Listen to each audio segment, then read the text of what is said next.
सोन चिड़ैया खबर उड़ती है।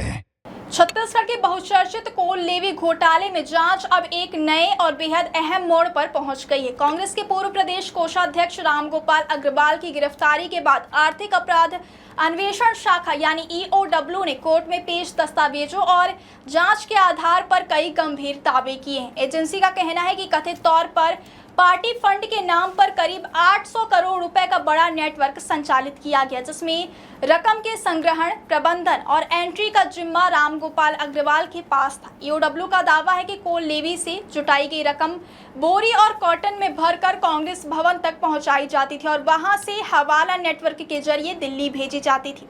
हालांकि इन आरोपों की अभी तक कोई पुष्टि अदालत में होना बाकी है और मामले की जांच जारी है। जांच एजेंसी के मुताबिक कांग्रेस के अकाउंटेंट और रामगोपाल अग्रवाल के निजी सहायक देवेंद्र डड़सेना ने अपने बयान में कहा कि कथित कोल लेवी की रकम कांग्रेस भवन लाई जाती थी और उसका नियंत्रण रामगोपाल अग्रवाल के पास रहता था।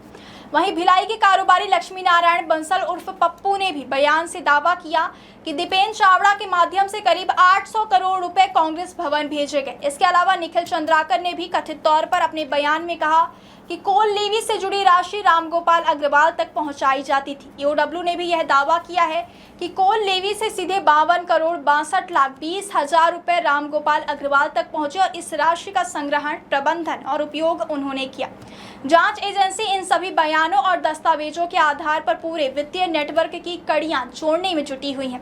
दूसरी ओर फरारी के दौरान रामगोपाल अग्रवाल की गतिविधियों को लेकर भी जांच एजेंसी ने कई जानकारियां साझा की हैं। शुरुआती पूछताछ में उन्होंने बताया कि रायपुर छोड़ने के बाद वे ओडिशा, उत्तर प्रदेश, तेलंगाना, कर्नाटक, केरल, राजस्थान, मध्य प्रदेश और दिल्ली समेत 8 राज्यों में रहे। इस दौरान उन्होंने पुरी, वाराणसी और प्रयागराज जैसे प्रमुख धार्मिक स्थलों के दर्शन किया और विशेष पूजा अर्चना भी कराई। ईओडब्ल्यू का कहना है कि फरारी के दौरान भी वे अपने परिवार, कुछ नेताओं और कारोबारियों से संपर्क में बने रहे। जांच एजेंसी अभी यह पता लगाने का प्रयास कर रही है कि इस दौरान उन्हें किस किस व्यक्ति का सहयोग मिला और क्या किसी ने उन्हें कानून से बचने में मदद पहुंचाई।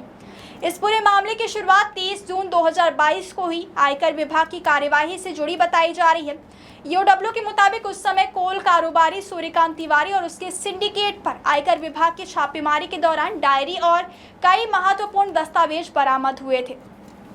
इन्हीं दस्तावेजों से कथित अवैध कोल लेवी के लेन देन का खुलासा हुआ और जांच में रामगोपाल अग्रवाल का नाम भी सामने आया। बाद में ईडी की रिपोर्ट के आधार पर ईओडब्ल्यू ने एफआईआर दर्ज कर मामले की जांच शुरू की। करीब 3 साल तक फरार रहने के बाद रामगोपाल अग्रवाल ने 8 जुलाई 2026 को आत्मसमर्पण किया। इसके अगले दिन 9 जुलाई को उन्हें स्पेशल कोर्ट में भेजा गया, जहां ईओडब्ल्यू ने 14 दिन की रिमांड की मांग की थी।